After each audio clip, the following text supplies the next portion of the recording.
Yeah, I just got out another meeting today. Some reason everyone likes the second Tuesday, second Wednesday Yeah, for meetings. Totally, yeah.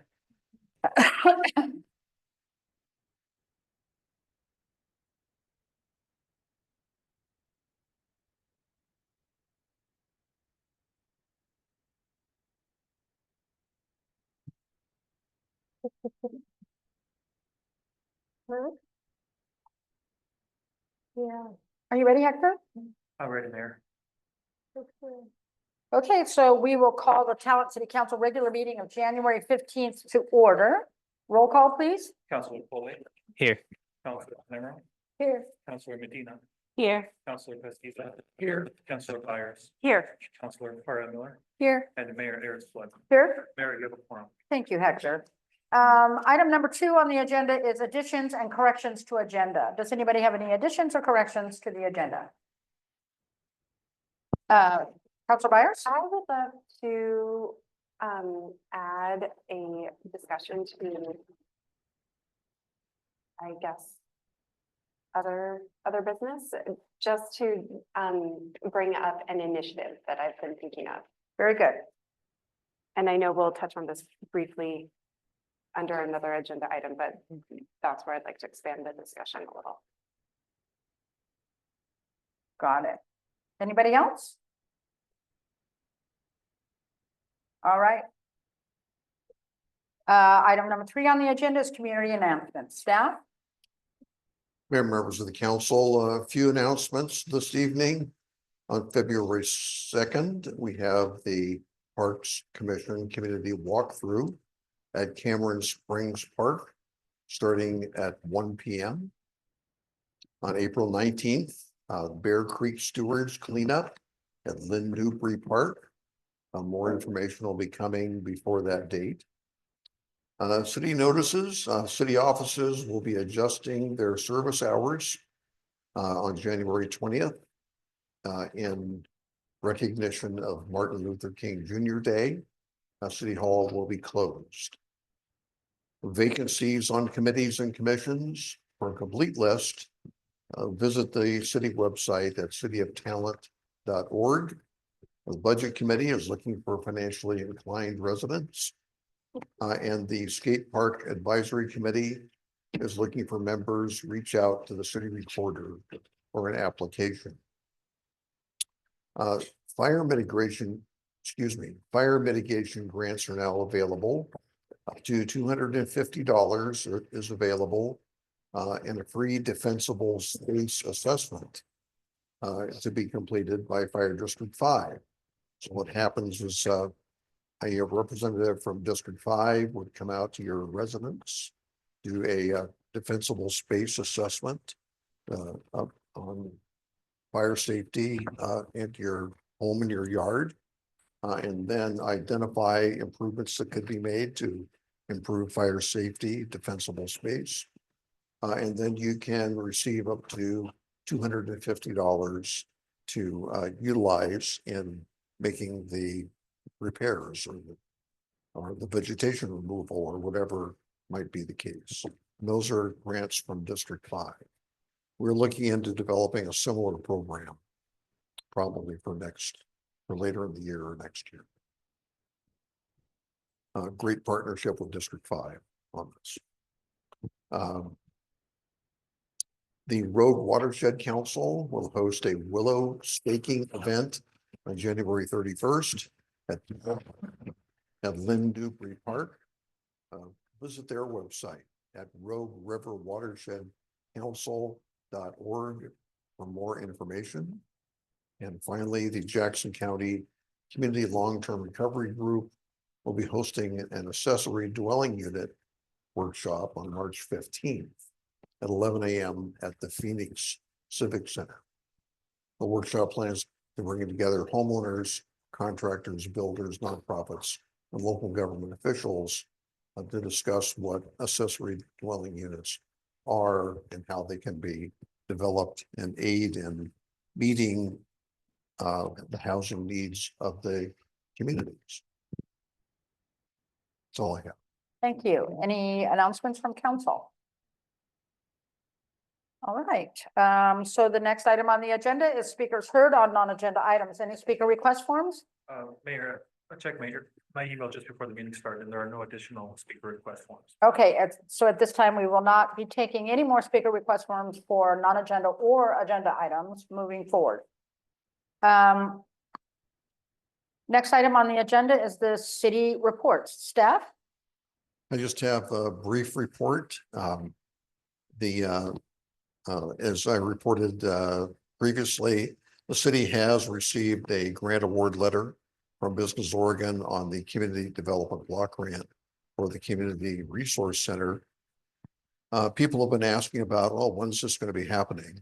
And I want to let everyone know that we're still waiting for the grant agreement that will come from Business Oregon. It's been several weeks now.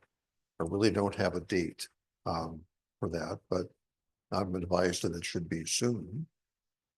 And we really can't be doing anything there, including entering into an agreement to purchase the property or really doing any on-site planning for remodeling until the grant agreement is signed. Otherwise, all of the subsequent expenses would be not eligible. So we are starting to reach out to some of the community-based organizations to determine their initial interest in possibly relocating there. And we'll be talking to more next week and in the coming weeks. So I hope to gather a group of community-based organization representatives together once we have better access to the property, so we can kind of couple a meeting with those groups and a tour of the building. There's a police department report in the packet, as I recall. Anything further on that, Chief? I do. You know, I'm a fan of that report. And I realize that my agenda is not a packet, so I want to get to it really quick. I've had some questions.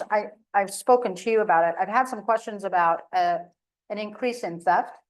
And I wanted to find out on this report, what would that category be? What would that crime fall under in this report?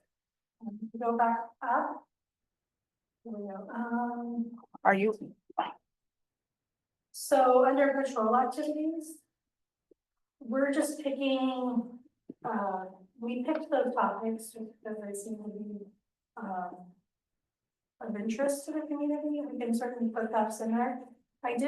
We haven't calculated our stats from 2024 yet, although I got our preliminary stats from dispatch.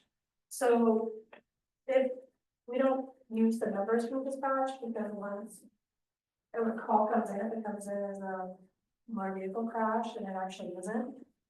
That's what that stat is. So it gets changed on the back end when the front office enters all the data. So looking at the thefts from dispatch initially, we're right on par with the last few years of how many reports we have. But again, that's not official numbers until we are able to do the reports. Great, and I just want to say one more time, this is such a great report, and I really think it's just a really great service to our community to have this available. Yeah, it's something I wanted to do for a long time, and so I'm happy to finally have it product out there. Yeah. So, once you build something and then it's just plugging in, but I hope you find it beneficial. Beneficial and user friendly. I mean, it's really good. Yeah. Thank you. Yeah, thank you. And I believe there's a city reporter's report in the packet. Mayor and council, for you, there's a short report from the city reporter regarding the procedure or the proposed procedure for preparing, presenting, and archiving city council minutes. The purpose of this process is to outline a clear and structured approach for drafting, presenting, and uploading and archiving city council minutes within a defined timeline. Staff does make a focused effort to record the audio and video of each meeting and upload it to the city website and archive within 2 or 3 days after each council meeting. It's the written minutes that we have typically fallen behind on during various times here.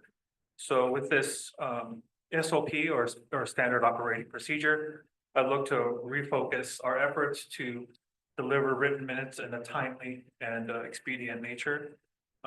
This is in draft form, so any edits or suggestions are kindly welcome from the council. I have a couple comments. First of all, this is amazing. And it's really thoughtful. I thought you covered all the bases, really. I remember we got legal advice from Siskiyou Law Firm about minutes and really identifying what were the official minutes and what were unofficial minutes. And they said that, and you know, correct me if I'm wrong before we make this, before we consider the proposed change I'm about to say, but I remember the attorney said that if you are recording the minutes, that's the higher standard and those are your official minutes. And so we made an effort to make sure that, and you've been actually really consistent about making sure that they get up online right away. I think the only suggestion I would make is just to state that in this procedure so that we can use it when people make inquiries about how the whole minute things work, and they'll know that the official minutes are actually the recording because we do both. And that was the legal advice. If you do both, the recording is the official. If you don't do recording, then the written are the official one. But in either case, I know that it says that they have to be posted in a reasonable time or something like that. But I think you guys excel by getting up in a couple days. Thank you, Mayor. And I do recall being aware of this legal advice. And that's why there is a focused effort on trying to get the recordings up to YouTube and then linked to the city website as quickly as possible. And there are some changes that have come down from Oregon public meeting law this year, which states that we have to, that public meeting recordings have to be online or available to the public within 7 days. And so I've built that into this to meet that standard and exceed it. Yeah, you've been exceeding it for a while. So I guess maybe just to identify in this that the official minutes are the recorded minutes, if Correct. that's still Okay. if that's still the rule. Absolutely.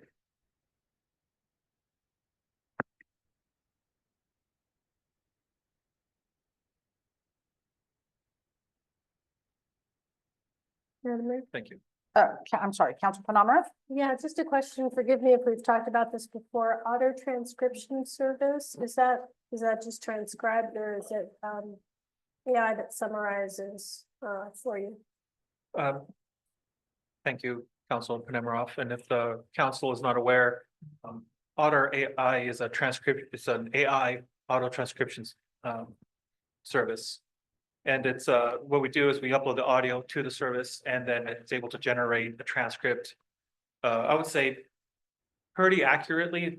There's a lot of work that still needs to go in. And so it kind of gives you something to work with, so to speak. So as far as accuracy is concerned, it's probably 60 to 70% accurate, but it still struggles with separating voices and it often overlaps. Say, for example, if Councilor Panemarov starts a conversation, it might bleed into Councilor Byers. It does not make that distinction. So it still needs a warm body, so to speak, to go back in and separate some of that. So the way that I use it is it's able to generate a quick summary, and then I take some of that and I'm able to work into the minutes, but it's not a copy and paste at all. And I did consider not mentioning Otter in here because it is a service and we could change it. But there are other types of AI transcription services out there. Otter is the one that we use. It's fairly cheap.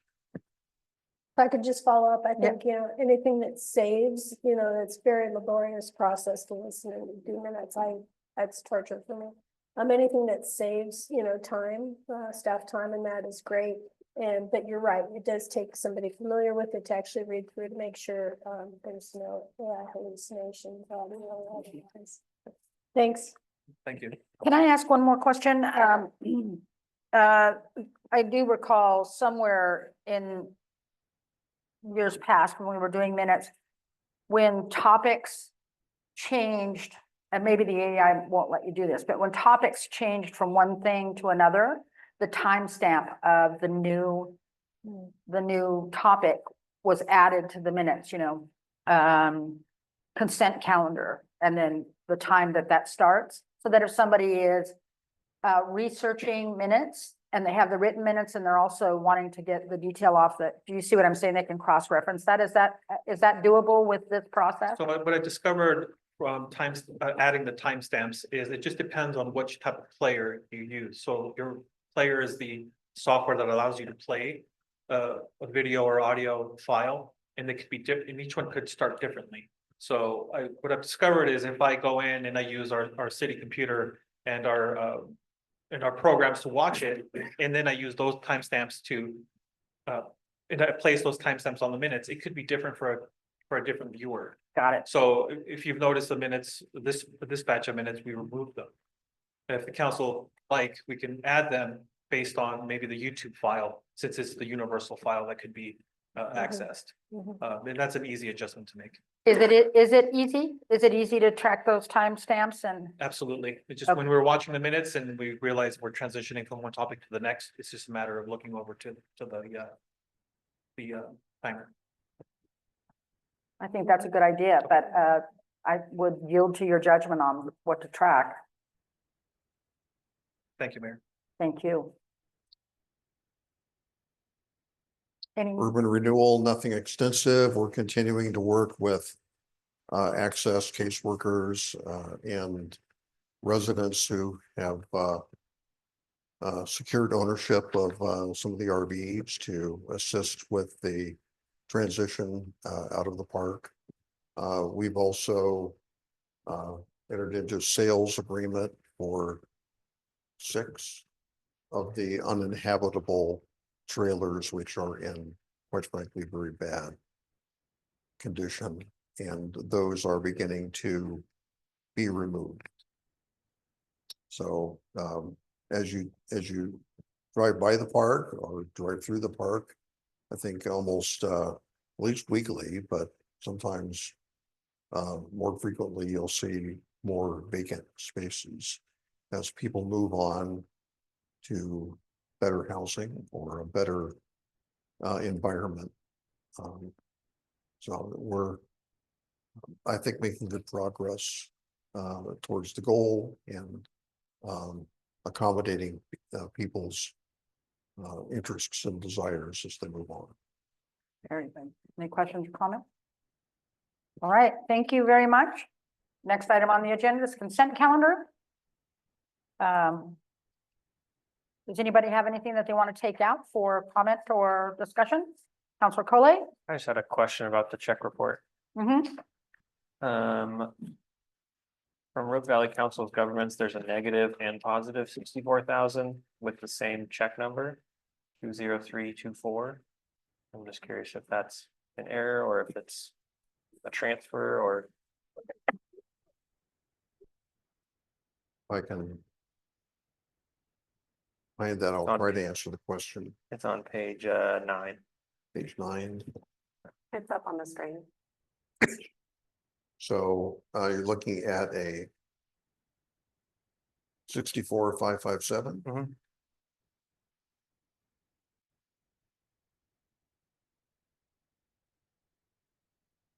Those are sorry, I can't answer that question. I wasn't prepared to respond to that. The finance director is not available, but it's to the same vendor. Mhm. So I don't want to guess, but we'll get you the answer. That's good. Yeah, I'm not concerned. I know Tessa's not here, but yeah, I was just curious about it. Counselor Namrith? Yeah, I was just gonna say, I see the similar patterns. I assume those are voided checks That's what I think it is. for whatever reason. Maybe it's too early to pay them or something like that. I know when I was signing checks that they showed up similarly. That's sufficient enough for me.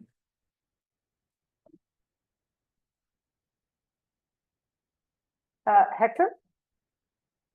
I did receive an email from a counselor mentioning that there were some small errors throughout the minutes, and I've made an annotation of that, and the corrections have been made. And when the minutes will be signed, that will reflect those changes. Okay, so we'll accept a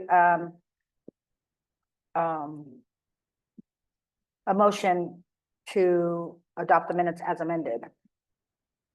Or mostly just footnotes. Just It wasn't- edits? Yeah. it Yeah, wasn't okay, Substantive. nothing substantive. Okay. Anything else, any other questions or anything that needs to come out for discussion? All right, hearing none, I'll entertain a motion. Counselor Penamara, Move to approve the consent calendar. Second. we have a motion and a second to approve the consent calendar. Any further discussion? Hearing none, all those in favor, please say aye. Any opposed? Motion carries. Item number 7.1 is the adoption of resolution 2025-105-R. A resolution establishing council rules of procedure rescinding resolution 2019-995-R. Staff report? Thank you, Mayor. And thank you, because I've already forgotten how to put it up on the screen.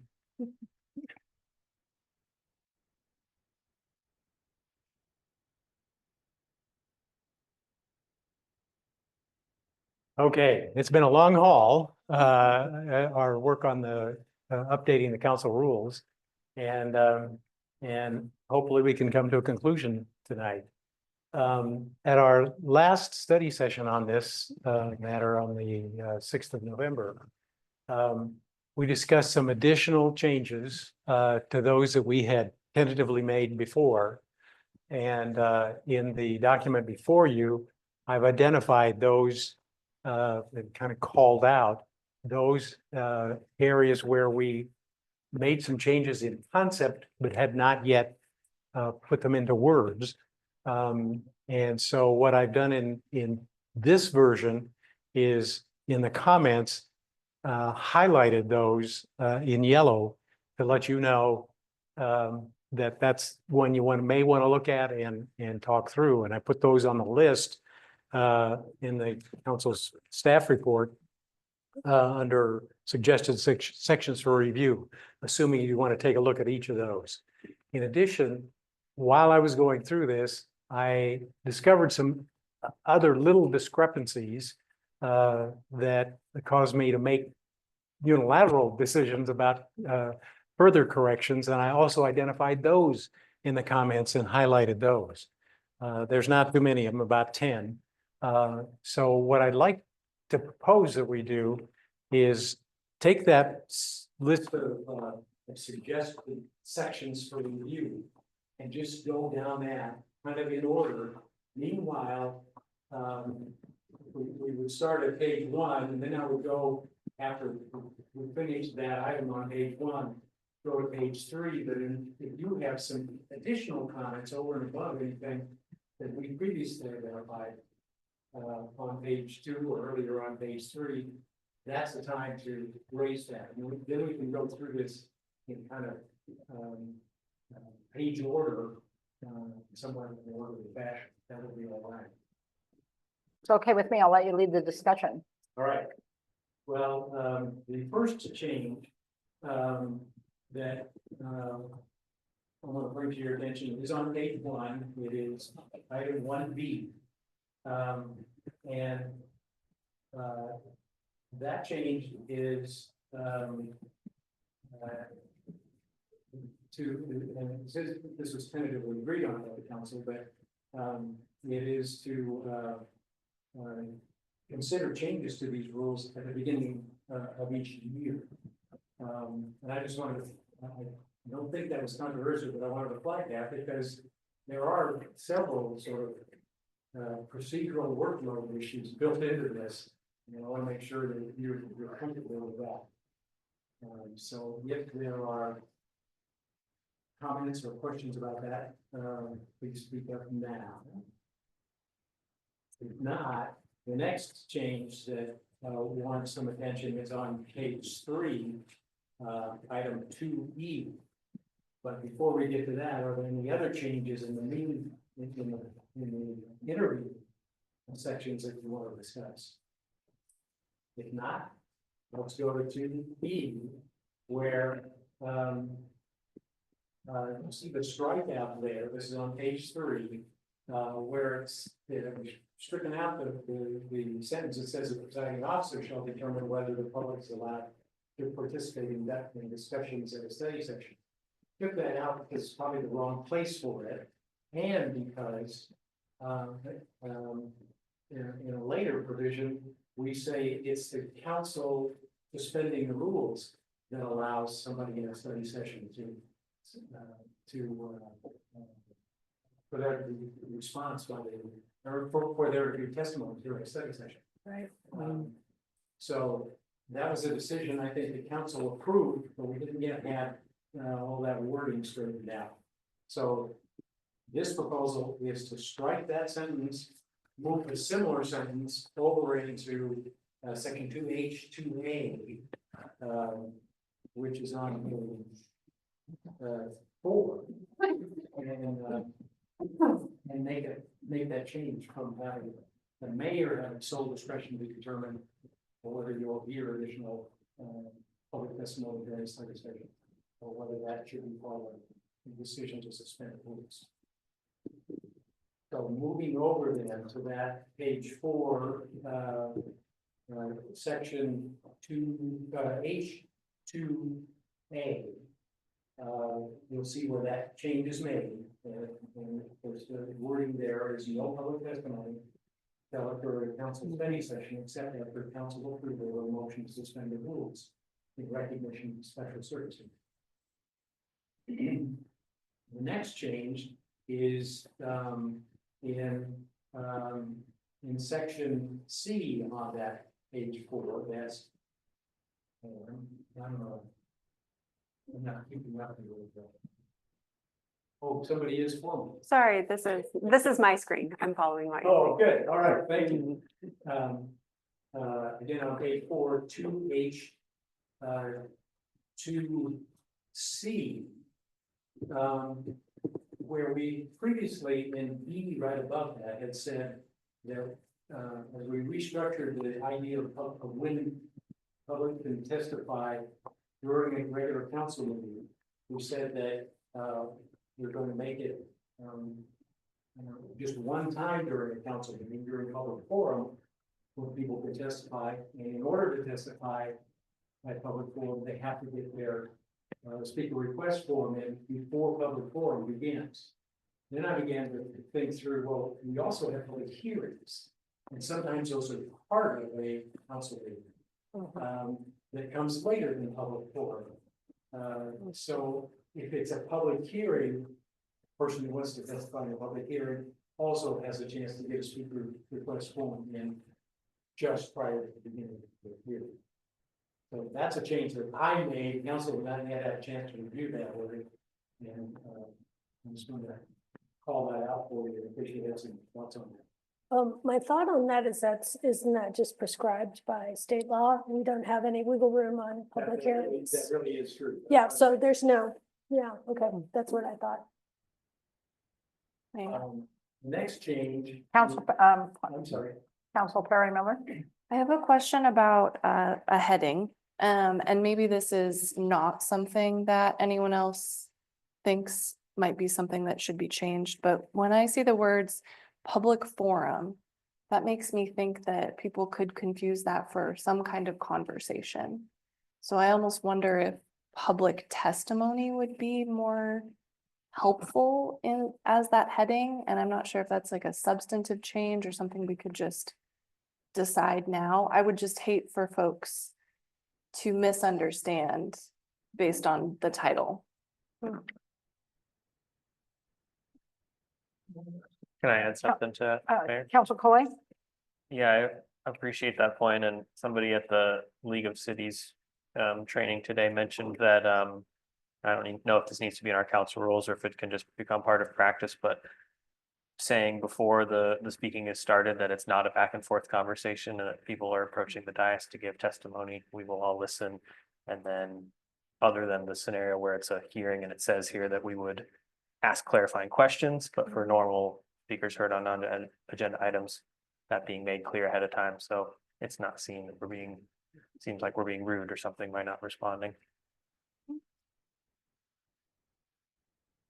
Yeah, I think we talked about putting something along those lines on the agenda, just so that it's read before the items come up, which in this case, once we enact these rules, that'll be at this one spot. Yeah. We, thought we had that in, actually that wording that Councilor Foley is describing, I think that's in there already, and I'm trying to find where it is exactly. You mean in the council rules? It's in the final sentence of B on page 4, after public forum presentations by members of the public, follow-up questions or responses by the mayor and councilor shall be allowed only in unusual circumstances and after suspension of the rules. Okay. I think that's actually what you're inquiring. But back to Councilor Barry Miller's question about what a public forum is the right term. I think we actually borrowed that from Medford. When we made this change to just have one time during the meeting when people testify, but I don't think there's any. So we were just using that term, and we certainly could change that. That's what that's. Yeah, and I think, as you said, Councilor Perry Miller, it's not a substantive change, it's just an edit really, so it could just be part of the adopting as amended if that's the route that we go in. Right. And that would include not just the heading, but the body of that. Of the. Follow-up question, Councilor? Just a note, if we did make that change, it would also, just for the sake of continuity, it would also coincide with the public testimony at City of Talent email, which might be helpful, because it would be, that's where they would get their speaker request form anyways, so it would be more consistent.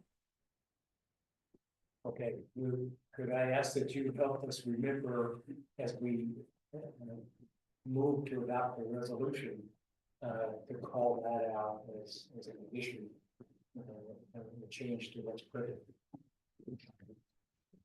Councilor Phenomer? Yes. So just to clarify, all the phrase public forum, we're changing that to public testimony. Is that right? Well, That was what I was thinking would be more yeah, clear. I'm good with that. It's good with that. Okay. Moving on, the next area that's highlighted in yellow is on page 5, section 285A through C. It's on pages 5 and 6. And that was a result of a conversation at that November 6th meeting, in which we wanted, which the council agreed they would use kind of a method model for unsolicited for written communications to the council. And there seemed to be agreement on that. I just wanted to call out, we had a review of that. Councilor Perry Miller? Sorry, Dave, I actually have a little nit just before that, and it's in 3 public comment guidelines. 3B II, also on page 5. And it says, it's under B, which is person speaking at a council meeting must, and then it has all of the things that they must do. And so II or 2, or however you say that, says address matters pertinent to the topic under current council discussion. I thought we should probably take that out, considering the fact that we're changing to the public testimony or public forum model rather than having folks speak on specific agenda items. Does that make sense? Does. That's a good point that I missed. I also have a, Council Collet? yeah, I have a question on that section on 4C. All of the language in there about conduct of people speaking.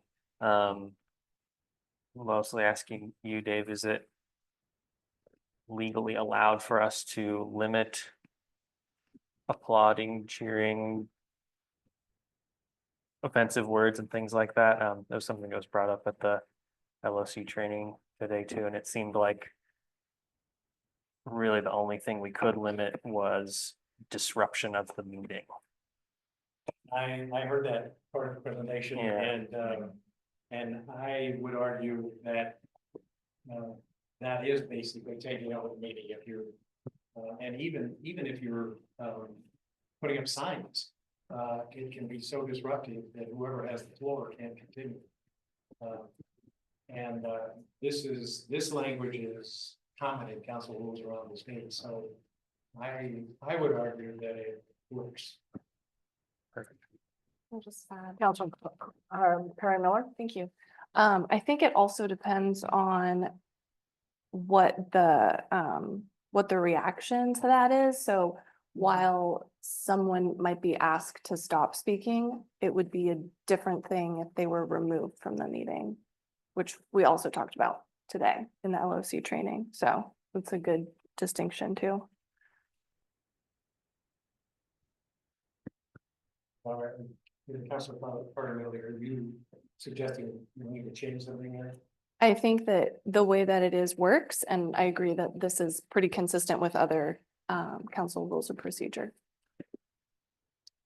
Moving on, then, the next section that is on our list is on page 10. But in the meantime, before page 10, are there any other questions or comments that councilors have? If not, we'll move to page 10, item 4B7 at the bottom of that page. We discussed this back in the November 6th meeting. Motion to limit debate or motion to the previous question. And pursuant to that discussion, I added language that said, if there is a motion for previous question, for example, and somebody hasn't had an opportunity to speak, they can have, the council member can have an opportunity to speak then before the decision is made on the motion for the previous question. To ensure that nobody on the council is sort of deprived of the opportunity to make their position known. Right, I think that is prescribed in our charter. It's actually not in the Couldn't chart. find it. We couldn't find it? No. I remembered that too. I think we talked about it and I looked for it and Dave looked for it. It was in our council rules, I think. Maybe that's where I'm remembering it from. And there is a provision that says before somebody gets to speak twice, somebody who hasn't spoken yet has an opportunity to speak. That is in the charter. Yeah. Okay. Just Council Penamara? parenthetically, I was looking at the charter with former councilor Volkart at one point, and there's actually two different versions of the charter on our website. Linked, and one was missing one small section about qualifications. So I don't know what's going on. There may be multiple versions of the charter, not just by date. There's also, it was changed at one point. But I think there might be some type The last time, transcription errors. the last time it was before the voters was either 2014 or 15. I just don't remember Hey, which year. we'll double check that. Yeah, so I may not necessarily trust the one you, Ah.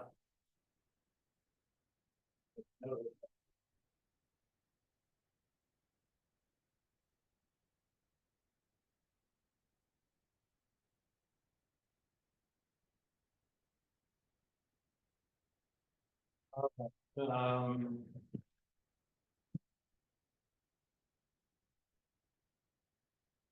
The next item on our list is on page 12, 5D. And if there's anything before we get to that, please speak up now. Not, 5D is simply a result of the Oregon Government Ethics Commission's interpretation of the statutes, which now says that the open meetings law requires that any written minutes state the vote cast by each member. So our minutes can no longer say unanimous vote. And that is probably usually captured, certainly visually, it's captured by who says that aye or nay. And it's usually probably fairly okay for the fairly possible for the recorder to catch that and catch the names of who voted on it. Just alerting you, sometimes that goes by so quickly. You may have the recorder asking you to stop and retake a vote so that we can actually record who voted which way. That's the reason I- Should we talk about doing a roll call vote for every vote? I mean, I think you can move through it pretty quickly. I don't think it'll hold us up, and it certainly would not, it would leave no doubt. It would be no doubt. I proposed that to our city recorder. He said, at the time, he said probably he can pick it up most of the time, but I'm just learning you that if we don't go to always having a roll call vote, there may be times when he has to say, wait, let's, let me get back. Let's go back and we can say, capture this for sure. Hector? I think it's actually like during our meetings that were held on Zoom, we were in the practice of all these. So it was efficient. Yeah, I certainly don't have any objection if it doesn't, if there's no objection from the council, and if it made your job easier. Council Penamara? Yeah, I agree with all of that. I was just wondering, did you say that, I thought in the training, they told us that the law was that we do have to identify who voted how, unless it was unanimous. I thought if it was unanimous, then you didn't have to. Oh, But I could be wrong. yeah, that in the OGDC training. the other Yeah. day, Yeah, They, was it, oh, maybe I just misheard. Okay.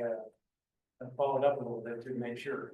Oh, And they were saying that you have to identify each vote, okay. who voted which way. Yeah, because I think it's the training we were at, it was actually became a topic of discussion at the meeting. Right. Yeah. Hmm, Oh, you were there. I too. was thinking.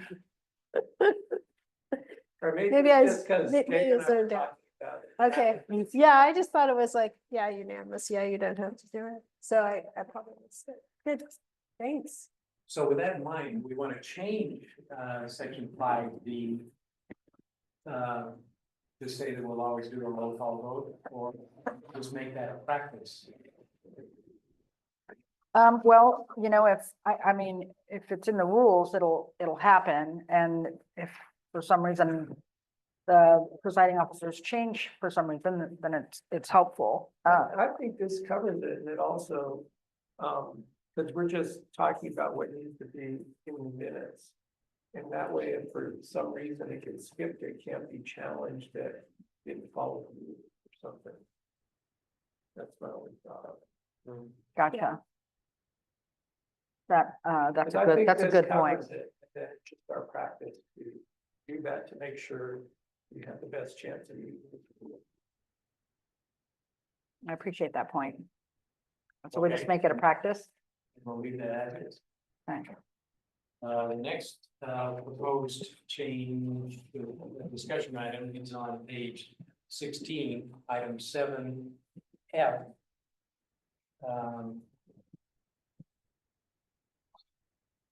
And this has to do with training sessions, and again, the sort of workload issue that I mentioned at the beginning. Sorry, Dave. Counselor Perry Miller? I see a hand in the audience and I think that preemptively, there's an issue because the folks online can only see your screen.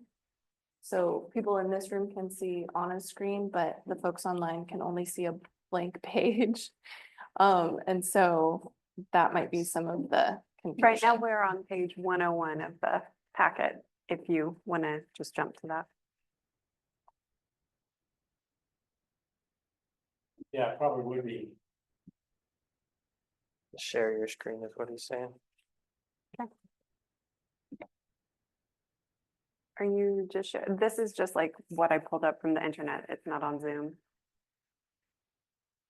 We're sharing mine.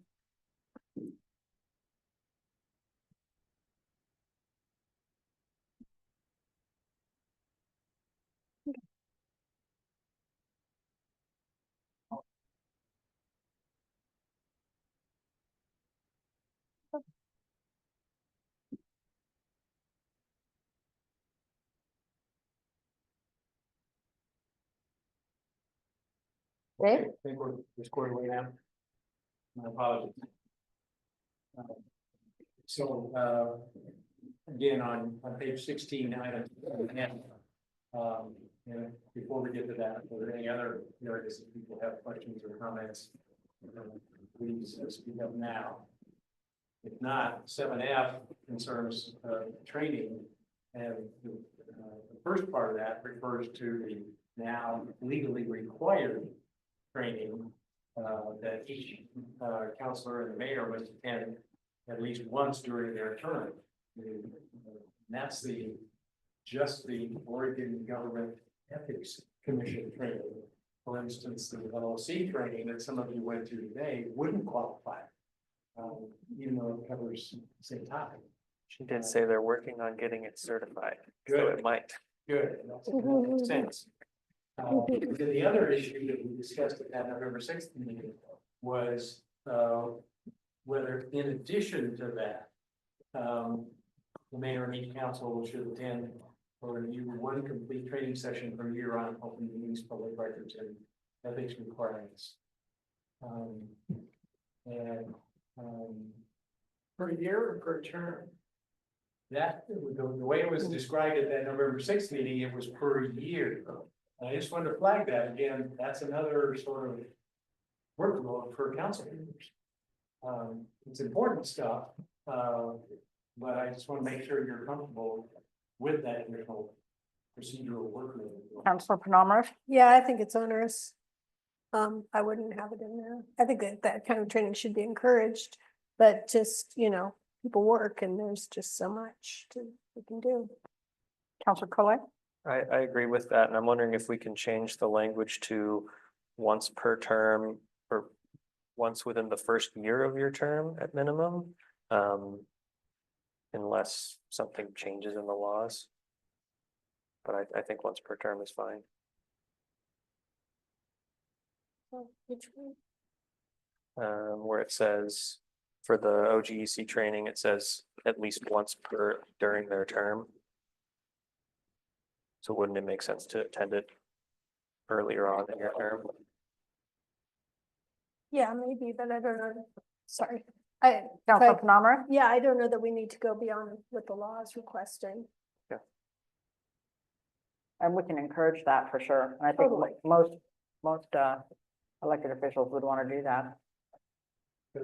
Well, I would point out that the required OGEC training is for open meetings only.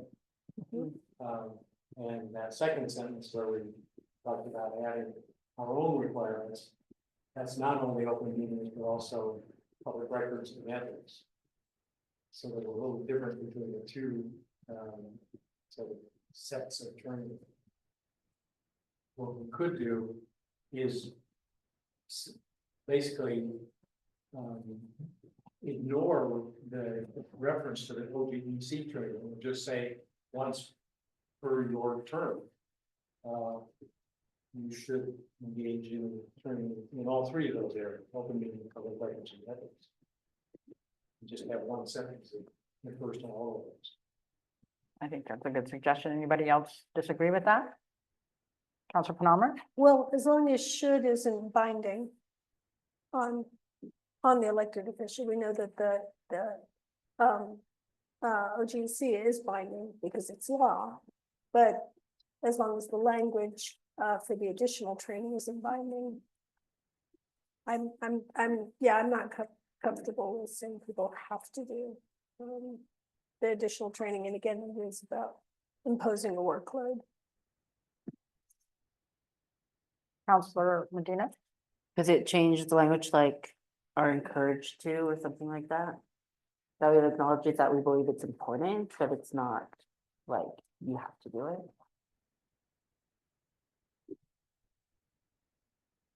So as we pass a resolution, we'll refer to this change, let's say, still referring to the requirement, the OGDC requirement regarding open meetings and encouraging once per term training session on those other two elements. So that's, is anybody taking note of the two? So I think we're at two add-ons that we need to identify in our motion. Is that right? So that's the one on page 16 of the, At least just say as amended when we get there. well, again, I think we have to add, we can say as amended because there's amendments in here. We'll have to say that anyway, but I'm hearing you say that we should probably mention the two ones that were not on the record and that we're now adding to the record. That we should mention them specifically. Is that what you're saying?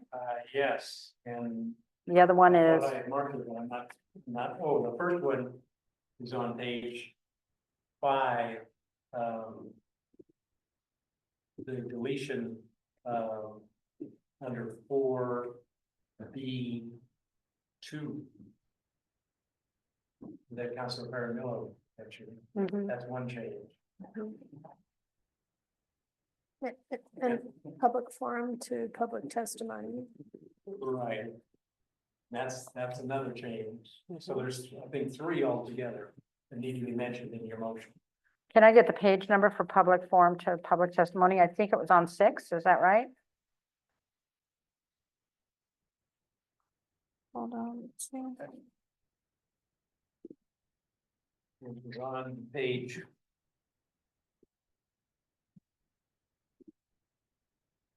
4, item page 2B. And then this one is on page 16. And it's on item F. Yes. 7F here. Counselor Penamara? Yeah, so my understanding for 7F is the second sentence, instead of in addition, the mayor and each council shall attend or view. And I think you have it. Per year, we want to change that to shall be encouraged to attend Once per term. per term. Yeah, so instead of shall attend, encouraged, and per year becomes per term. And then if you, the next change is immediately below that. 7G on page 16.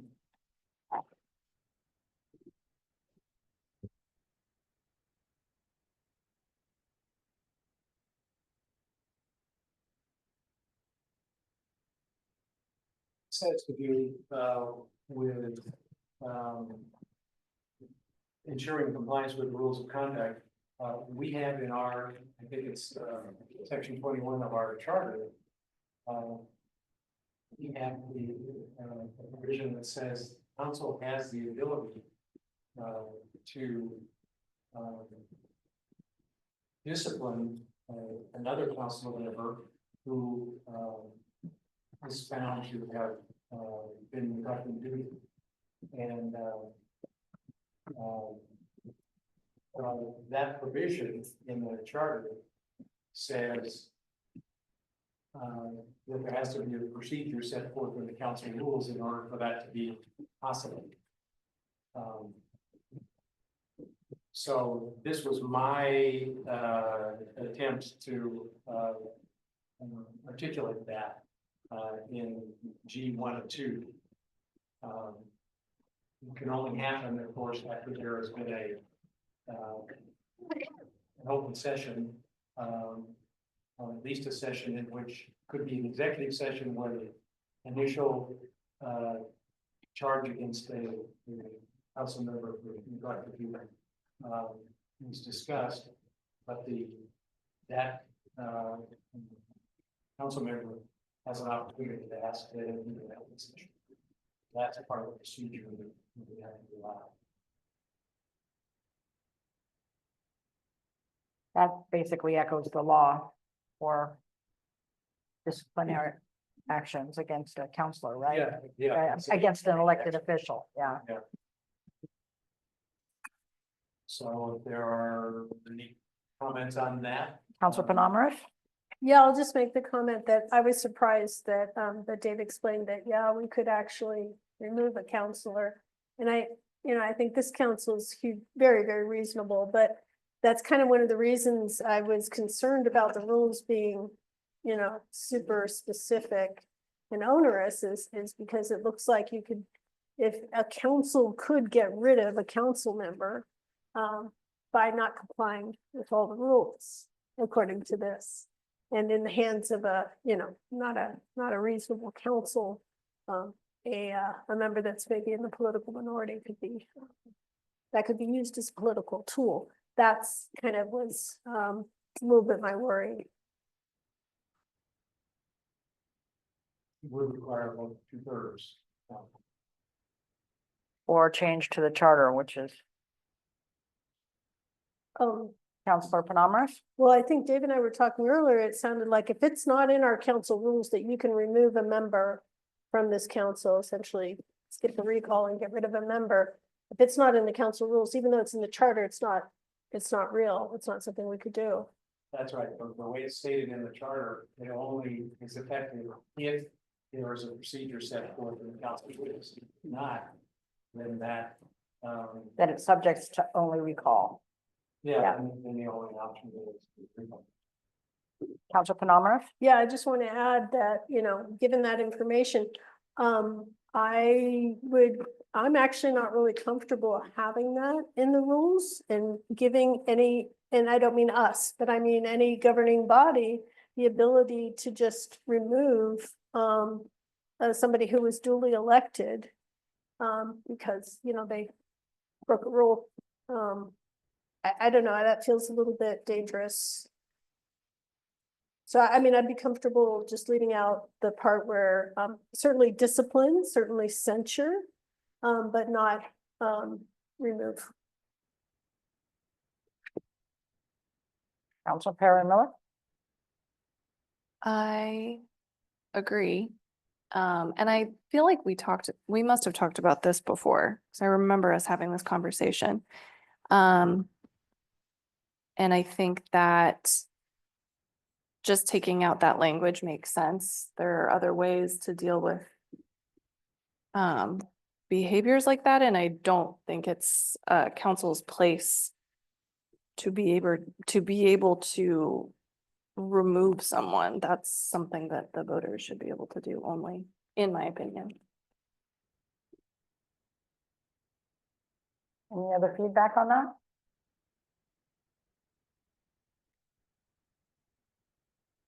So maybe I should ask for consensus on removing that. Counselor Perry Miller? Yes. Yeah. Counselor Byers? Yes. Counselor Pesquizo? Counselor Yes. Medina? Counselor Penamara? Yes. Counselor Collet? Yes. So I think, following Councilor Penamara's suggestion, the wording change could be simply, if you look at the top of page 17, to delete the words, remove the offending council member from office. And just say, to discipline a council member, and if so, whether to impose a reprimand. Mhm. So this is page 17 and it's section 2, let's see, Seven G, G seven G two. two. 7G2.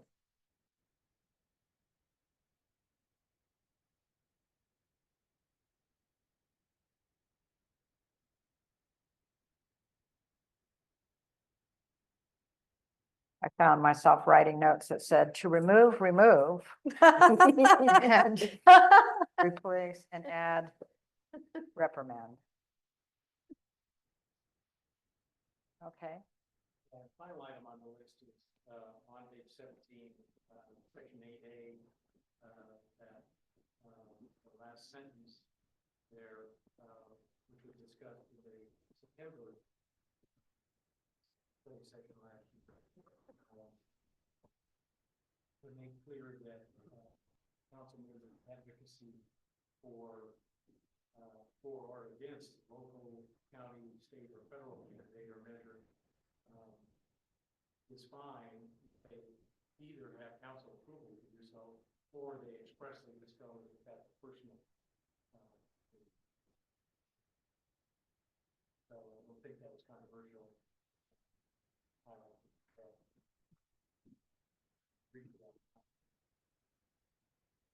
That's finally it. nice job, Dave. Thank you very much. Oh, it's not allowed. Oh, yeah. Can't clap. No applauding. Breaking our own rules. Somebody- All the counselors. Okay. I feel like when we're ready to make a motion, it seems like making a motion, if I'm complicating this, let me know. Making a motion to approve as amended based on the amendments that you provided for us. And then take a motion to amend for these 4 items so that they can be specified. And I would want to take those motions to amend from somebody who's taken notes or sitting next to somebody who's taken notes, because I've taken notes. Has anybody taken notes? All right, well, I can walk us through it then. So, does that seem does that seem, I think for the record, it'll make it easier for, Agreed. yeah, okay. So with that, are there any questions or comments before I entertain a motion? All right, seeing none, I'll entertain a motion. Counselor Perry Miller. I move to enact resolution 2025-105-R, adopting the proposed 2025 update of the council rules of procedure as attached thereto, but with these modifications: deletion of all stricken through text and of all comments in the margin. Period. As Second. well as. Oh, really? As well as? Oh, I thought you were saying. No, there's this, what I'm hoping to entertain the first time is just a motion to adopt as amended. And then Oh, we'll okay, go great. through the amendments as an amendment.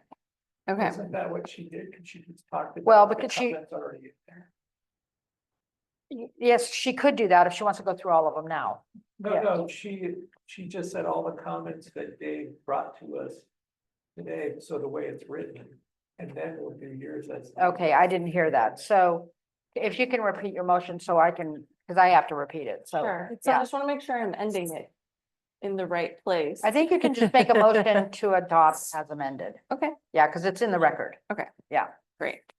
correct? It's just not Well, understanding. she's Dave's reading the motion. one on page 84 that talks about the additions and deletions. It's also up behind The you, Word Darby. document. The additions and Okay, deletions. were- gotcha. Is that the recommended motion? Yeah, Okay, yeah. all right, go ahead. I'll find it. Okay, I'm gonna try again. I move to enact resolution 2025-105-R, adopting the proposed 2025 update of the council rules of procedure as attached thereto, but with these modifications: deletion of all stricken through text and of all comments in the margin. Second. We have a motion and a second to enact resolution 2025-105-R adopting the proposed 2025 update of the council rules of procedure as attached thereto. But with these modifications, deletions of all stricken through text and of all comments in the margin. Is there any further discussion? Roll call, please. Did you have further discussion? Yeah, for process, aren't we gonna amend it? Oh, that's right. I'm sorry. I can't even track my own idea. Okay, I'll entertain a motion to amend. You want me to try? Yeah, why don't you take it and. You want all four? What's that? You want all four? I think Yeah. I got them. I You just have don't them? know what Okay, page. public because I have forum. them. What They're page noted is here. public forum on? Public forum is on page 4. So you want me to do all four? Yeah, yeah. Okay, all right. I move to amend as follows. One, change the phrase public forum to public testimony as on page 4.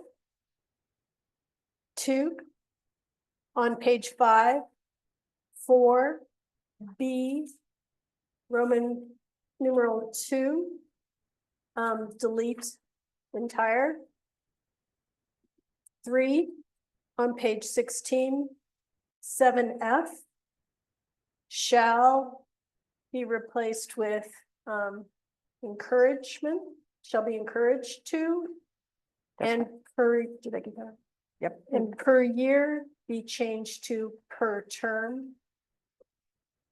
And 4, on page 17, 7G, number 2, delete removal of the offending council member and adjust the grammar. Add reprimand. I think reprimand's in there. It It says is. it's like up to a reprimand or something. Okay. Proposed reprimand, yeah. Okay, I think the record is clear. Second. We have a motion and a second to amend as stated into the record by Councilor Panamarev. Is there any further discussion? Hearing none, roll call, please. Councilor Foley, Yes. Councilor Panama, Yes. Councilor Medina, Yes. Councilor Prestizo. Yes. Councilor Byers. Yes. And Councilor Randall. Yes. Motion carries. Thank you, Hector. And to the original motion, is there no further discussion? Roll call, please. Councilor Foley, Yes. Councilor Byers. Yes. Councilor Panama, Yes. Councilor Medina, Yes. Councilor Prestizo. Yes. Councilor Byers. Yes. And Councilor Randall. Yes. Motion carries. Thank you, Hector. Well done. Once again, thank you, Dave. It's been a long haul. You're right, but I think we've got some really good council rules. All right. The next item on the agenda is item 7.2, discussion of stormwater master plan rate changes. Staff report? Young Ying, our city public works director and city engineer is going to come forward, give the staff report, but I might make a few comments as to why this is here now. We're in the process, as you know, of starting the development of infrastructure plans for the West Valley View project. And we're interacting with the state agency that is putting together the environmental review. And one of the documents that they requested in the environmental review was the city's stormwater master plan. Well, I thought that would be easy. I pulled the stormwater master plan out of my drawer and discovered after referring with the city recorder and also the public works director that that master plan was developed in January of 2023, but was never adopted. So that sent us on the course to get the master plan adopted and also to begin implementing recommendations in the master plan, which included increasing the utility fee that is collected by RVSS, most of which is remitted to the city for improvements. And also to enact a increase in the SDC, which is not on the agenda for action tonight, And then finally to adopt the design standards for sewer improvements in the city. So all of that came out of those early discussions, landed on Kathy's desk. And she has produced what you have tonight as a recommendation. And there are 3 potential motions on page 110. Kathy. Thank you, Barry. Mayor and council members, good evening. So our current stormwater master plan, like Gary said, was from 1999. That's the one that the public can search for and the contractor can go by for. So we had the RVSS contracted them and did a new stormwater master plan, but was never adopted. That's what's on the agenda tonight here, and we discussed this at the November 20th council meeting. And here in front of you, I just come back with took Councilor Ruff's advice of phased out the utility fee instead of increase from $2.50 to $7.10 per month. I phased out into 2 steps. One we can is set a fee at $5.35 per month effective April 1st. And then the final phase is reach to $7.10 per month effective January 2026. And I just realized I might have touched the wrong one because the fee percentage was off. So we can amend that on the resolution. The recommended motion, like Gary said, we have 3. Motion number 1 is to adopt the master plan dated January 11th, 2023. Second one is motion to approve the stormwater utility fee adjustments. And we will amend the percentage increase on that one. And third motion is to adopt the storm drainage design standards. And this one is important because you know, design standards change in the years, and it's good to have standardized design standards that the contractors can go by in Medford, in Central Point, and Thailand, everywhere. So, which is long overdue, and that's what's brought in front of you. With that, I'm happy to answer any questions you may or may not have. Any questions? Councilor Padomar? Yeah, I just wanted to say thanks for this. You mentioned something was wrong. Are the motions correct, or do we need to change any of the motions? The motions, the utility fee one on the percentage, the first phase increase, it doesn't add up to 100%. So that's what I hear. I know I adjusted, but I may have the wrong one. So basically, the fee will still be, so all this utility fee collected by RVSS, $1 will be going into RVSS because they are helping us, they are carrying our MS4 permit. And for doing that, we had the IGA with them that they gave them $1 for the utility fee we connected. So that won't change. So, but with the $5.35, so $1 still goes to RVSS, and then the rest, the percentage, certain percentages, about 46.7% will go into maintenance, 34.6% will go into CIP project, and then that dollar goes to RVSS. That's about the 18.7%, and then the other one is correct. The final state is $7.10, all the percentage is correct. Councilor Panomara? So the motion is fine, but the resolution itself needs to be amended the way you said. Okay, with the correct, so the motion could be with the corrections made by staff. Okay. And those corrections were just stated into the record, so we know what to expect. Yep. Counselor Collet? Yeah, so once we get to that $7.10 a month fee in January of 2026, will it then be? Is this part of our process that we've done with other fees where we're getting it to a structure where it will either be raised at a more normal rate each time rather than a much larger chunk like right now? As far as the utility fee part, yes. Okay. And there, of course, there's another recommendation, like Gary mentioned, in the storm master plan. There's also another fee called the SDC fee, System Development Charge, which every city charges.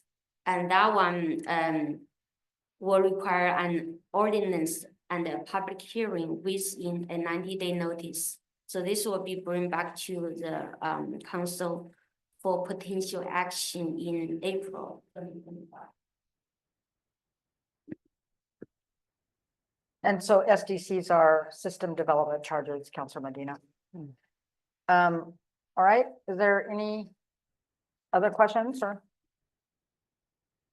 Counselor Penamara? I'm just having trouble finding the resolutions in the packet, because we start with the, I'm just not sure what page or you're able to get them. It's after the stormwater master plan.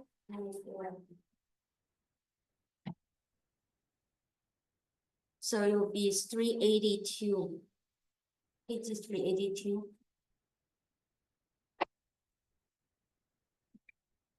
The resolution number 2025-106R.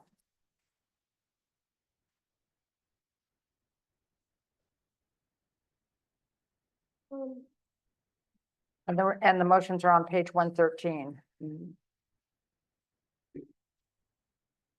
Counselor Penamara? Yeah, sorry. So I wasn't looking at it when you were saying you just need to adjust the percentages. Oh, I see. They don't. But it's still gonna be five. Okay, so it's gonna go to $5.35 in April. And then to the full 710 following that. Yeah. Okay. Sounds great. Any other questions or comments? Okay, I'll entertain a motion. Counselor Perry-Miller.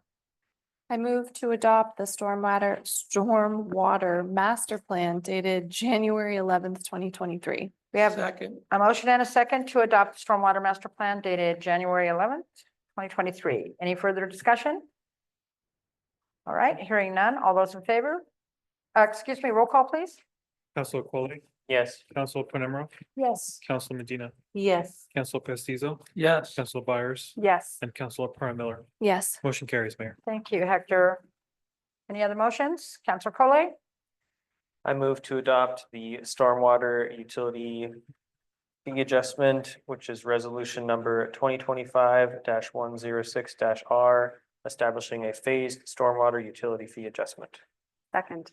We have a motion and a second to approve the stormwater utility fee adjustment and adopt. Counselor Penamara, are you asking a question? Oh, I was gonna amend and just say as amended with the amendments stated by staff. Is that the one where we have to say? Do you want to restate your motion, Counselor Collet? Yes. I move to adopt resolution number 2025-106-R, establishing a phased stormwater utility fee adjustment with the amendments as stated by staff. Second. We have a motion and a second to adopt resolution 2025-106R, establishing a phased stormwater utility fee adjustment with amended as stated by staff. Any further discussion? Roll call? Councilor Collet, Yes. Councilor Penemro, Yes. Councilor Medina, Yes. Councilor Pestizo, Yes. Councilor Byers, Yes. and Councilor Miller. Yes. Motion carries, Mayor. Thank you, Hector.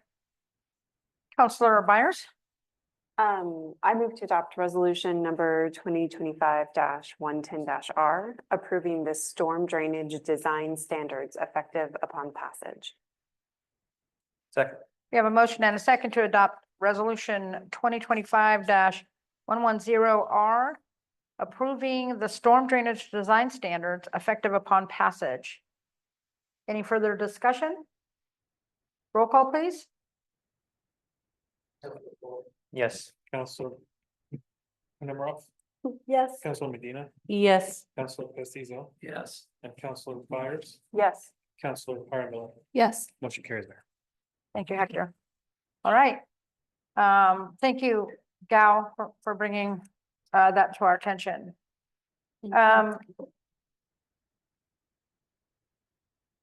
Next item on the agenda is 8.1 is approval of the budget calendar for fiscal year 2025-26. Staff?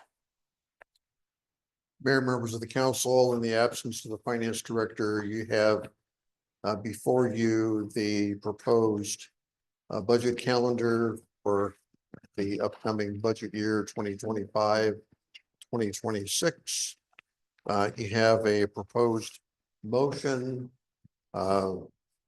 to appoint the city manager as the city's budget officer.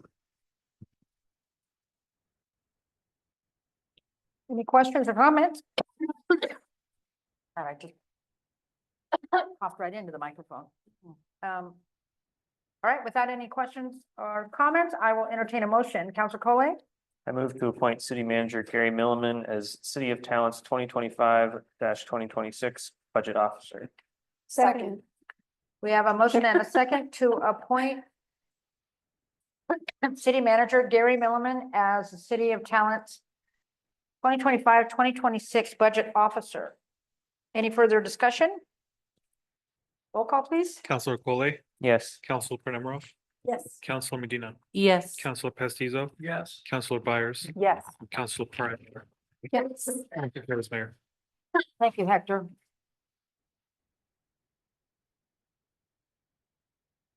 I'm gonna get a glass of water. Okay, next slide. I'm gonna hand the gavel to Counselor. Cough drops if we need them to. I have one. It's just not working yet. Counselor, oh, excuse me. I'm sorry, Counselor Penamara. Oh, did that happen already? I'm gonna, how about a 5-minute break for people to stand up? That's my number one nit, is not enough Your break. first act is. My first act. 5-minute break. Stand up. Right. You're off to a good start. Yeah, thanks. It's a new day. Yeah. Water access. Act as a voice.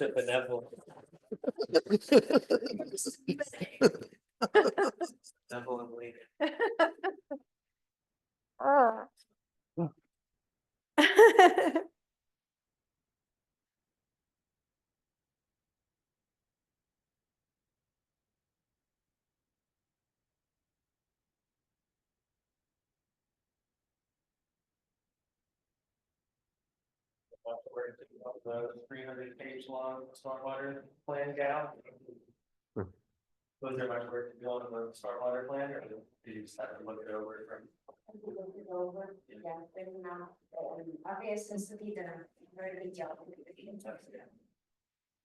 I read it. Did you really?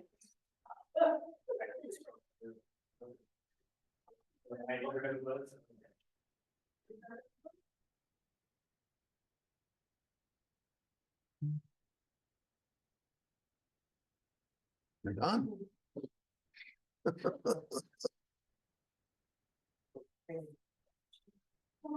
was just getting ready for the review in January of 20.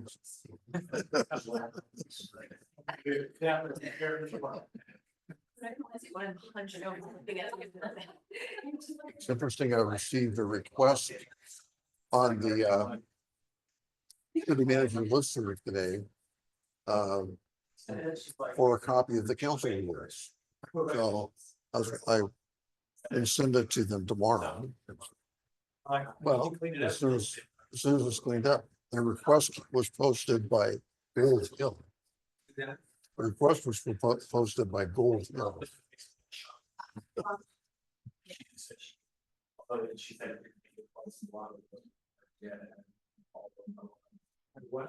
started out.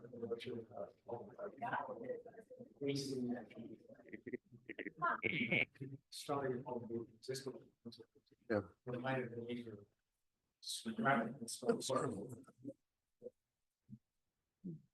It's interesting on the council discipline thing. I've only seen that actually once. But, Yeah, I've just put a cough drop in my mouth Puerto Rico and it takes about 5 minutes to really Okay. work, you know, on the mayor a new water. to Yeah, suspend it. that's right. Yeah, I'm not ever putting a cough drop in my mouth with mask on again. I'm all. As it steams my eyes at the top of the mask. It's just so funny. Yeah. I was sure when I was talking to that person and had mentholatum pouring into my eyes that I must have looked like this the whole time. I was sitting over there, so I couldn't really see, and then when you said that. Yeah, like. I've seen it come up from time to time. with, Well, in other cases, I have had councils that have taken counselors off of committees or taken them off of. One city did do a, Oh, no, you guys are okay. I think we have.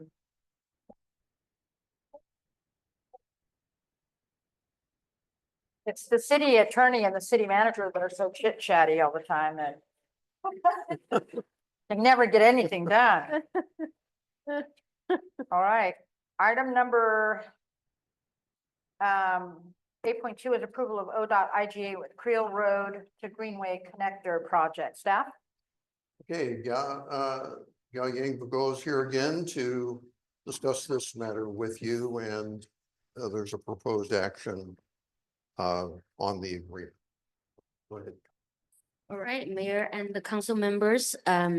So the original IGA with ODOT for this project had expired. So ODOT had amended it and tried to have us renew this agreement.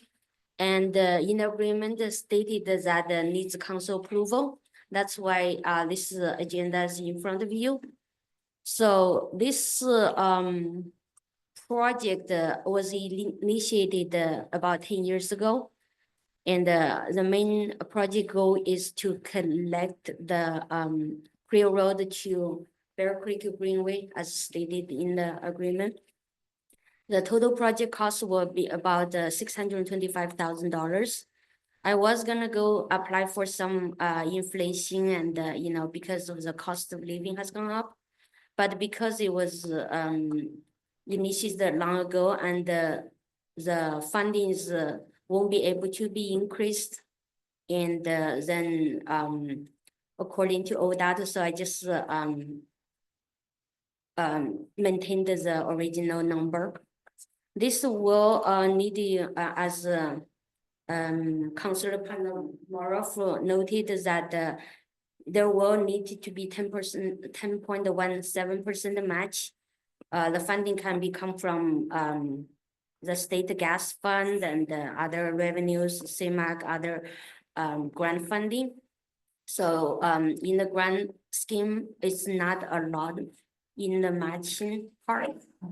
So I have one motion that recommended motion for the city council to approve the updated IGA number 7300000034073 and authorize the city manager to sign the agreement with the ODOT.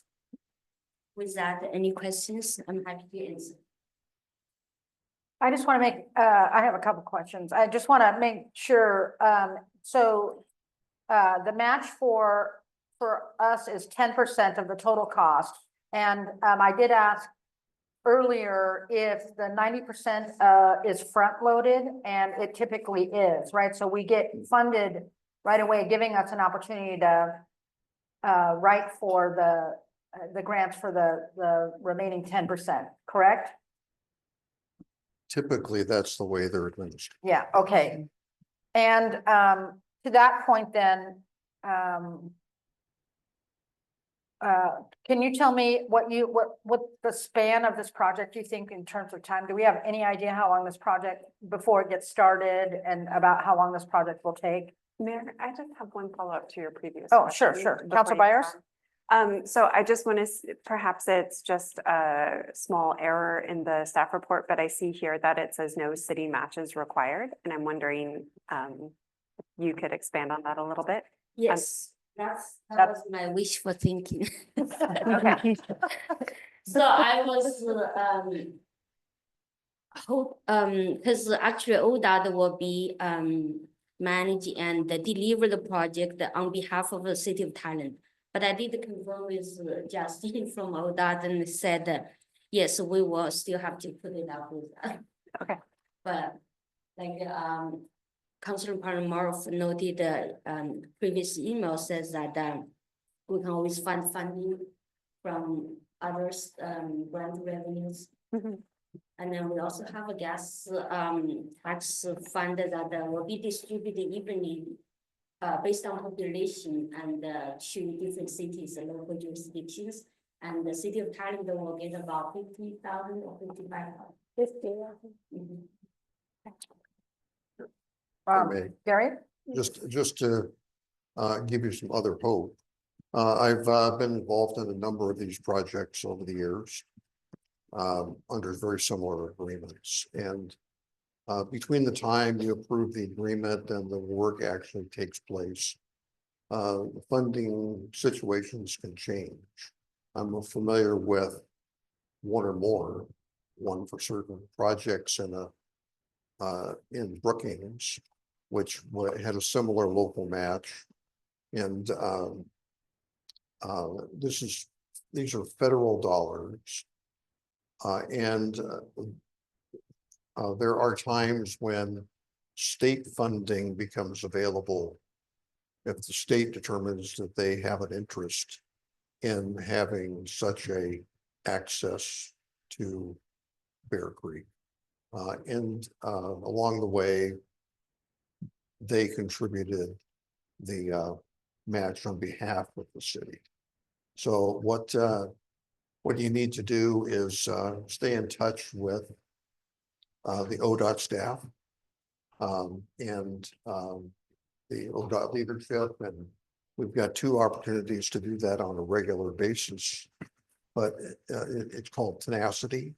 You just need to keep it in front of them, keep asking the question about other funding that's available, and use your active involvement in the STIP process and pushing that constantly. So I just thought I'd contribute that to the discussion. So you may end up still having to come up with 10%, but there are other potential approaches.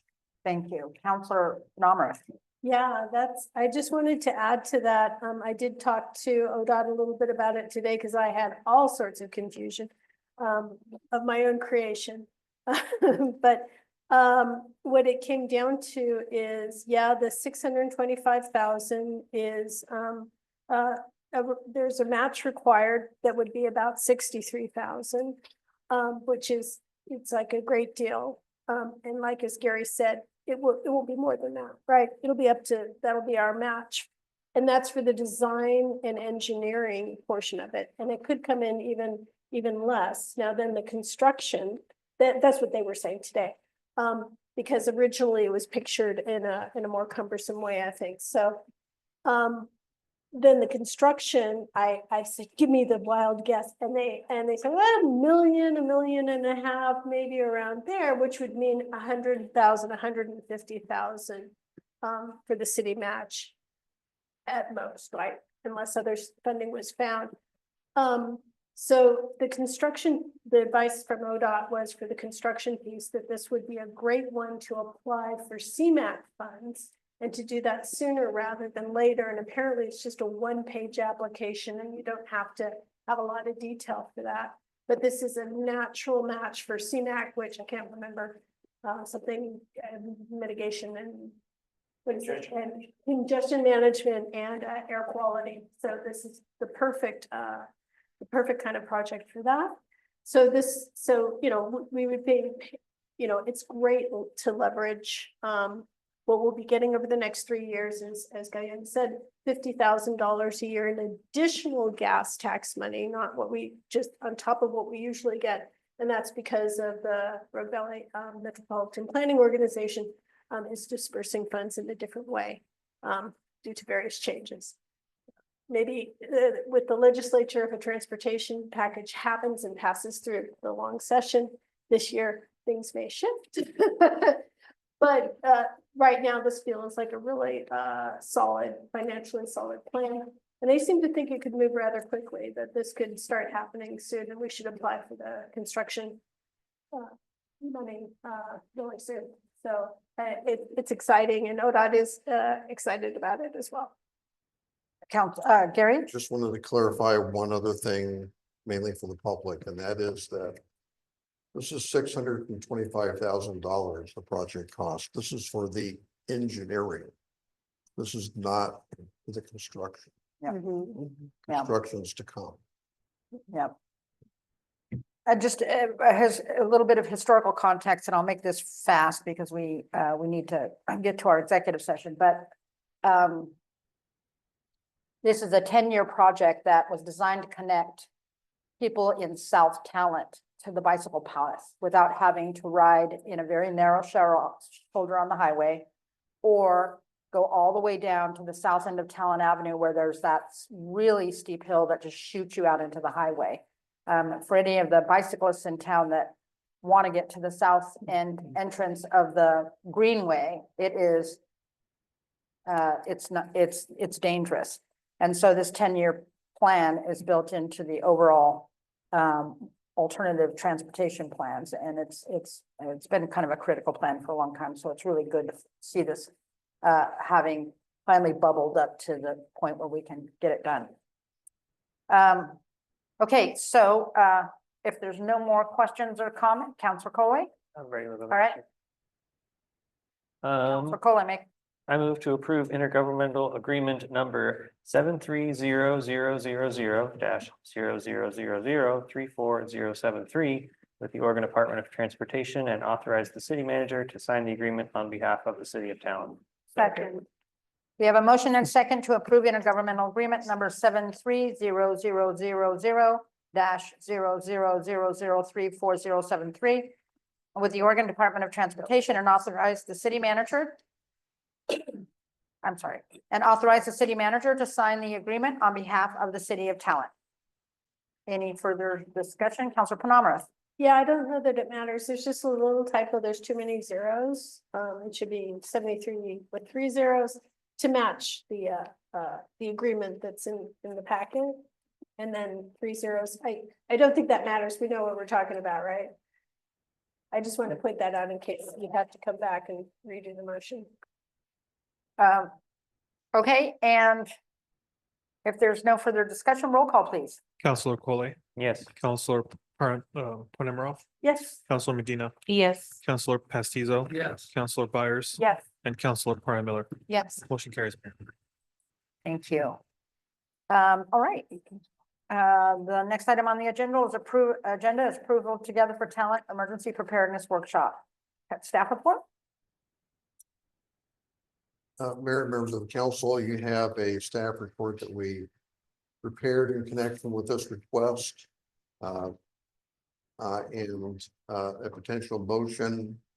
I'll defer to Councilor Panemarov to discuss this matter further, as this matter was generated from her as the liaison to the committee.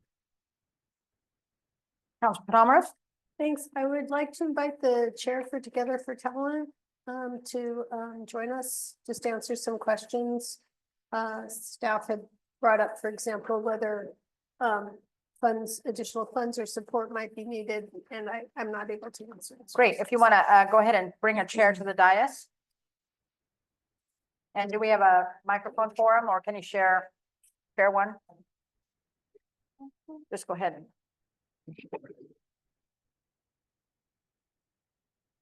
All right, if we can try to move through this item in about 6 minutes, that would be really helpful for the rest of our evening. So I'll just defer to David just to, you have the explanation about what it's all about. And I think there's of course, there's, the concern that, the material that is presented by the experts and it's reliable information. And also any additional staff support or funds we might need to carry it out. The concept we have centers around the Family Emergency Preparedness Handbook, which you probably are all familiar with. It is an excellent piece of material that is very hard to get through. A lot of stuff in here, and what we're proposing is to help people work through the parts that are important to them in this.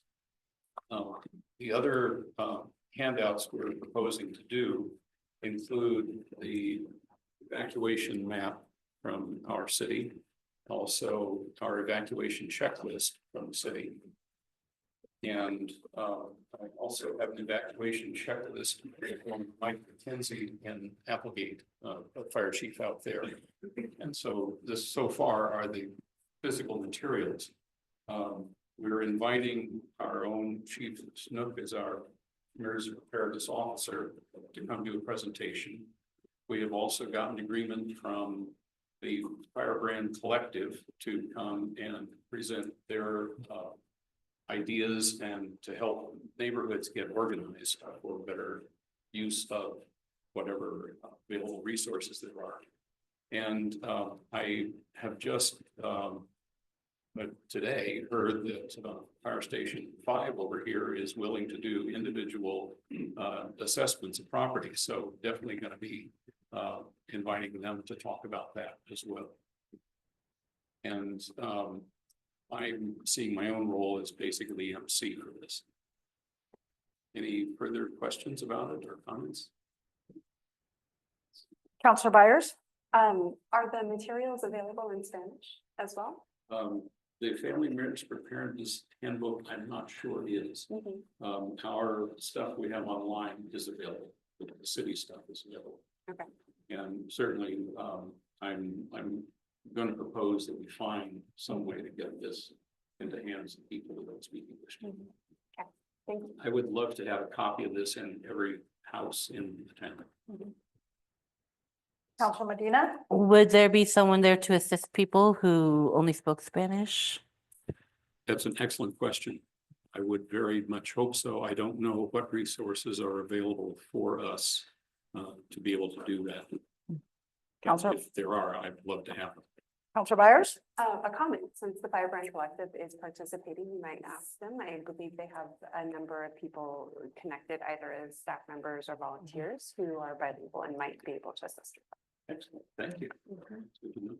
Can I just ask a quick question? Chief, have you had a chance to review the materials from Firebrand Collective?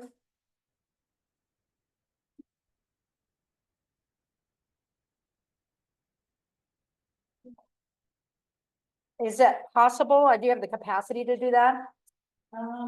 Yeah, it should be enough. March should be enough. Yeah, I trust, March should be enough time, right? I trust that Firebrand is doing good work but I want to make sure that none of, because sometimes when the agencies are all doing different things, that there's no disconnects between what you are imparting in our community and what they're imparting. And if there is, it'll give you plenty of time to kind of work that out. Absolutely. I've heard of the organization. I honestly don't know a whole lot about them, so yeah, I'll certainly check into that. And I have some ideas too. We're working very closely with the City of Ashland Emergency Manager, and they have a CERT team that has members of town community members on it as well. So I think we can brainstorm and come up with some ideas. That's awesome. I do think just for the good of the order, it would be good to entertain a motion as written, but to add with that the agenda be approved by our chief. If you don't object to that. Not at all. Thank you. Yeah. Is there any further discussion? Counselor Byers? I have a motion. I move to approve Together for Talent's proposal to host an emergency preparedness workshop in March 2025, featuring guest speakers, materials like the Family Emergency Preparedness Handbook, and guidance on evacuation sheltering and family preparedness planning, with an agenda approved by Talent Police Department's Chief Snook. Second. I have a motion and a second to approve Together for Talent's proposal to host an emergency preparedness workshop in March of 2025, featuring guest speakers, materials like family emergency preparedness handbook, and guidance on evacuation, sheltering, and family preparedness, with the agenda approved by Town Police Department Chief Snow. Is there any further discussion? Roll call, please.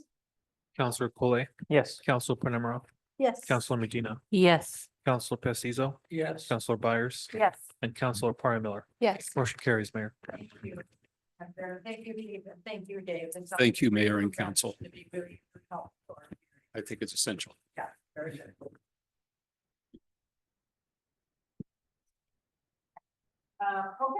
The next item on the agenda is, committee and commission reports. If we table those until the next meeting, given the rest of our agenda, thank you. Item is other, I'm wondering if we can also table, look ahead. Sure, if you could take a look at the look ahead, not tonight necessarily. And if you're expecting something to come up on an agenda soon and you don't see it on the look ahead, call Karen. Show she pointed to Hector. Okay, and Councilor Byers, initiative. Yeah, to the rest of the council, would like to propose an effort which I am happy to take the heavy lifting on. I this year would like to, on behalf of just ongoing community engagement and education about the city and its operations, and council and committees and commissions hold a monthly informative meeting that is not an official public meeting with, I would hope, 2 counselors at each one, rotating through who's there. And my goal would be to have it on the same day of the month. So it's a really consistent occurrence. For example, the first Saturday of every month from 11 to 1 or something like that. And the purpose of this is not to discuss agenda items. It's not to discuss anything that we would be making decisions on. Rather, it would be to discuss things like the role of the council, the role of city staff, role of committees and commission members, how to participate in meetings or apply to participate on a committee or commission, explain the difference between study sessions, regular meetings, public hearings, and put before people resources that already exist to answer a lot of questions like, do you know about the CIP? This is what it is. This is what types of information it holds, and this is where you can find it. That sort of informative offering.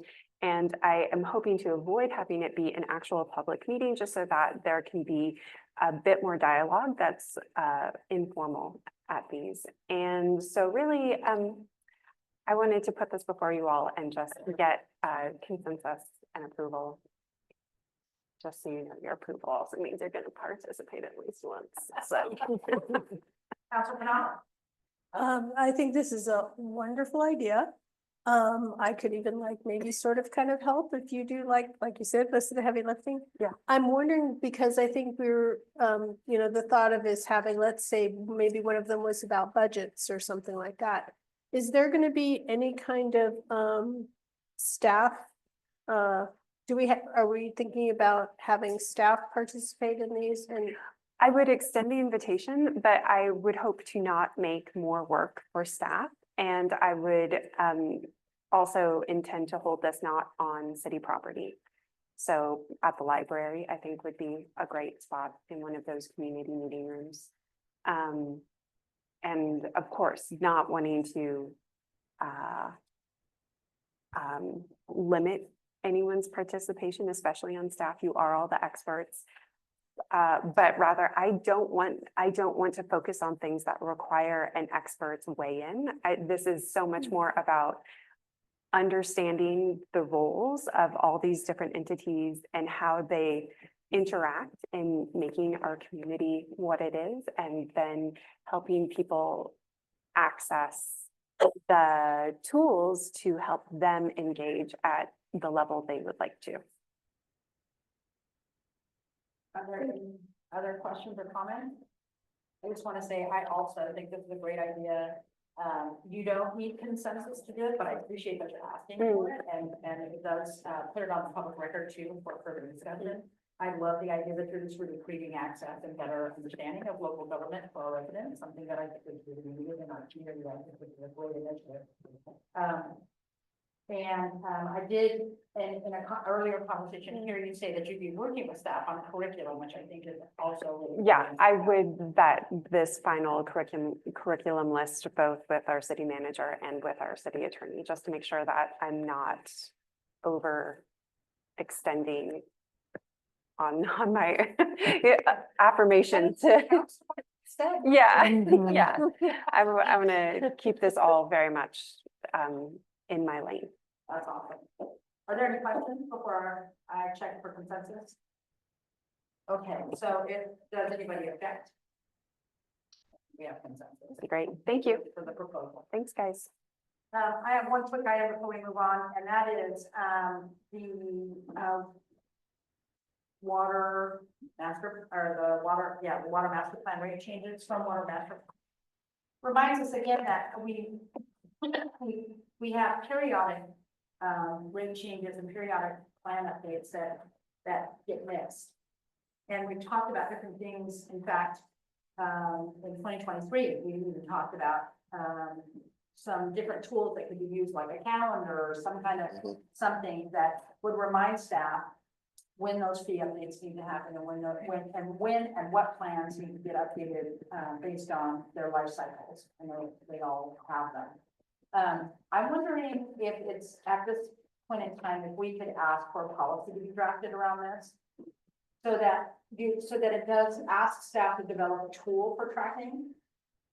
And with a list of, what plans need to be updated when,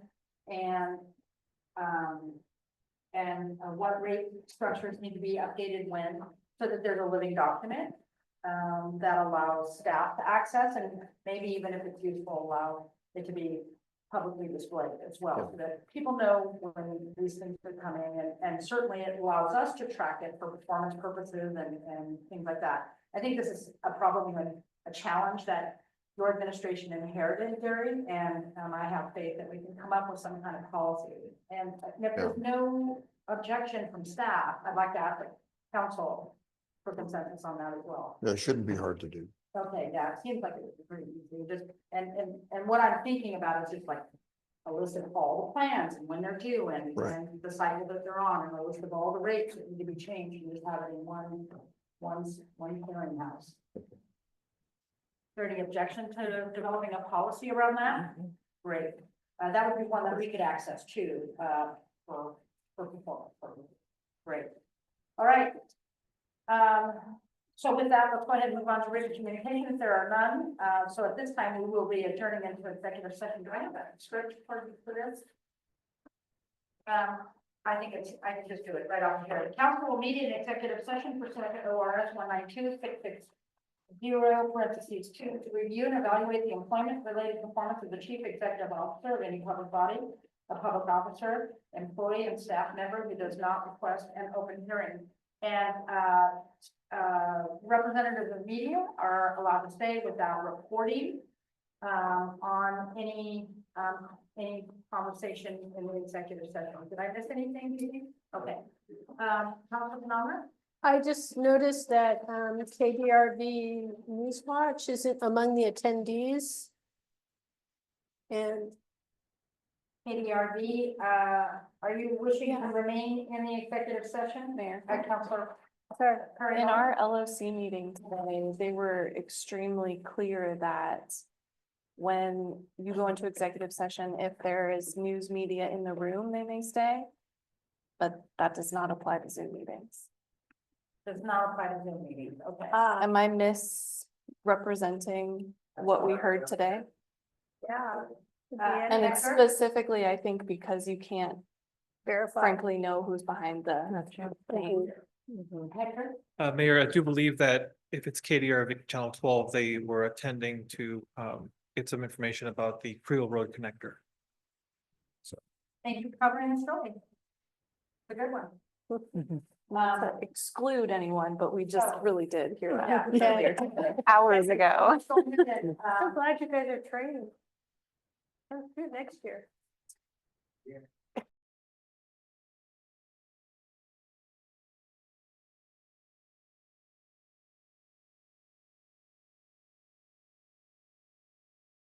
Essentially do that council calling. I move to extend the meeting as fast time. Right. Should we say no later than 10? Well, Just to be really, Charter says no later. Is it the No, charter? council rules. Yeah. yeah, just to So be it really. says as needed, not to exceed 10. Yeah. Mhm. Is there a second? Second. Okay, we have a motion and a second to extend the meeting. Any further discussion? Hearing none, all in favor. Hopefully, we don't need to use it. For all of us.